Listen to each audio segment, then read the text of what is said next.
Hey guys, so welcome back to our video. Today we're going to be installing the Smittybilt front fender liner kit, and this is for 2007 to 2000 and I believe 18 JK. And here's instructions that came with the package, and this is the part number SB76984. Okay, and this should be a pretty straightforward, very easy installation. So I want to go through the whole process with you guys. So let's go over what you get in the package. You get this really nice instructions. In fact, this is one of the better instructions you'll get from Smittybilt versus other companies. It's very detailed. It's got a lot of pictures, which I really like. It tells you exactly where you need to drill the holes if you need to. In this case, we got to drill holes, 2 small holes on each side of the fender well. And then you're going to use 2 of your factory bolts. So we'll go over that as well. And like I said, it's got really nice detailed explanation with pictures, so you can follow along fairly easy. Okay, and besides instructions, it does come with 4 rivets, which we're going to be drilling these little holes on the bottom part of the inner fender well. So there's that.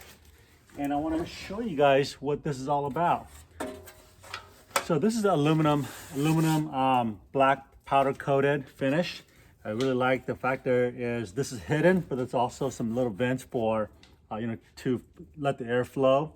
And reason why I bought this is, 1, because it looks pretty nice, and 2, it's aluminum to minimize rust. Here in Northern California, you don't have to worry too much about rust. We don't use a whole lot of salt on the road unless you're going to Lake Tahoe. But again, buying an aluminum will definitely help in that rust, area, preventing rust in this inner liner area. And this one, this particular model here, now I haven't seen any others out there, but correct me if I'm wrong. But after doing a lot of research, only Smittybilt, the XRC, has this little notch out for your rock lights, so that's nice, which I will be installing maybe someday, but I don't know. But anyway, so this is the inner XRC fender well cover. So let's go take a look and see how it looks. Oh yeah, so before we go over there, let me just show you guys the package here. So on the package, it clearly states whether it's a left fender or a right fender. I'm gonna go ahead and do the right fender here. So I'm gonna open this package up and we'll go right into there and get started.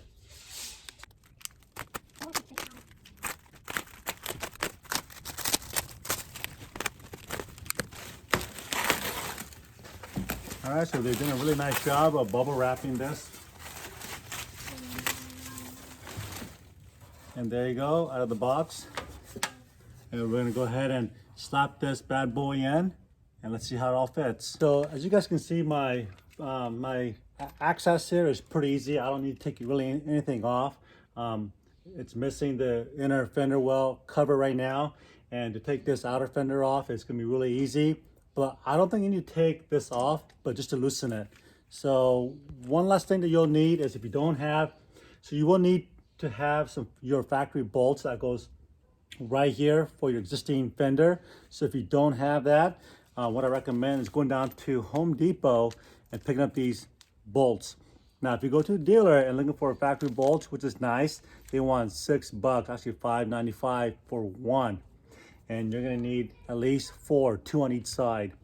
So this is the thread size you'll need in the bolt. It's a 6 millimeter, 1 inch, 1 pitch, and 30 millimeters long. Okay, just a hex bolt here like this, and this thing cost me, I think, $1.10 for both. So let's go and get that open. Let's make sure it's gonna fit. And I wish I can say that I'm an expert at this. I'm not. This is the first time. This is my first time to the Jeep world, but it looks pretty self-explanatory. And I'm just right now dry fitting the screw. Make sure my Home Depot screw will fit in here. Okay, and it does. Perfect. All right, so let's take a closer look at the actual inner fender well itself. Looking at it, I only see 4 screw holes. 2 on the top up here on each side, and then 1 down here in the corner and 1 on the other side over here. And that's where we need to drill a pilot hole or a hole for these aluminum rivets that came with the package. So there's no factory holes down here or over here. And that's where we gotta drill that hole and put that rivet in. But before we do that, let's go ahead and dry fit this in here, make sure everything's gonna fit. Looks really good. Okay, I'm gonna take my factory bolts here. Just kind of holding this aluminum liner up and getting these two bolts started. I should have got a smaller size here. Oops, yeah. Maybe with the original Fender, inner fender, you need a 30. But if you get a shorter one, I think that's even better yet, like a 15, millimeters instead of a 30 millimeter. So half the size.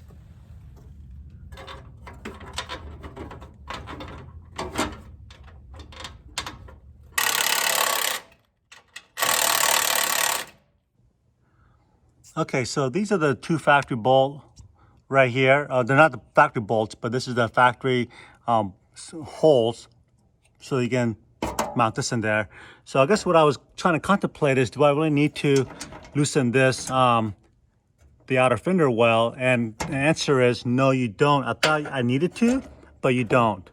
So this fits right underneath behind. There's a plate back here.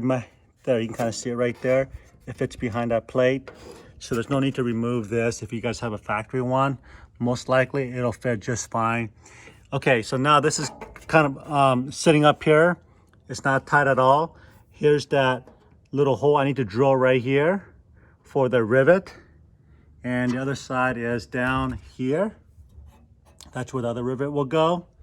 And that is all there's to it. How easy is that? And look how nice that's gonna look once I'm all done.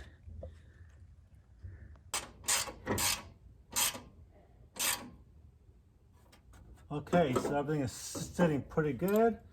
Now I'm gonna go grab my drill bit and drill and knock those holes out.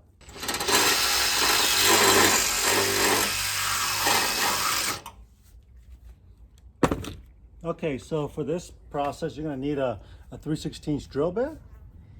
And I got my rivet here. And basically we're just gonna be taking this lever and pushing it back and forth. And it's gonna squeeze out this rivet and it's gonna compress it. So you got a washer, basically fastener on the back side and the front side of this inner fender well.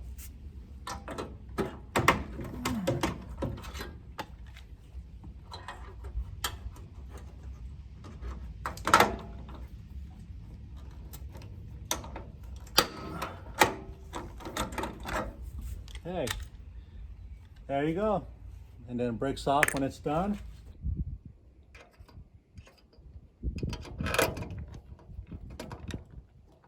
Oh, that's gonna be hard with one hand. Let me put the camera down here. Okay, so now we got the passenger side done. We're gonna come over here to the driver's side and knock it out real quick.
Okay, so for whatever reason, the passenger side was a little bit kittywampus.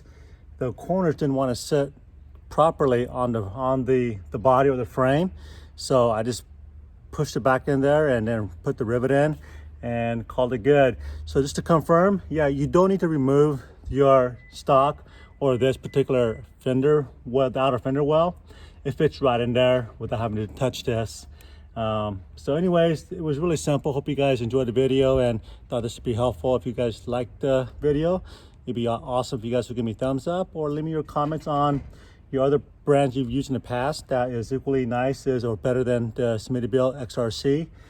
This was about 135 bucks on Amazon, and that included shipping. So for that price, I couldn't go wrong. And one of the biggest things I like about this here is that it does have some ventilation in that front section, so that's really nice. And then plus, if I do want to put some rock lights just for aesthetic look, you know, the mounting, it's already carved out for that, so that's pretty cool. Anyways, that completes our video. Hope you guys like it. Like, share, subscribe. I'm Brian with FT60 Wagon Family. We'll see you guys in the next video.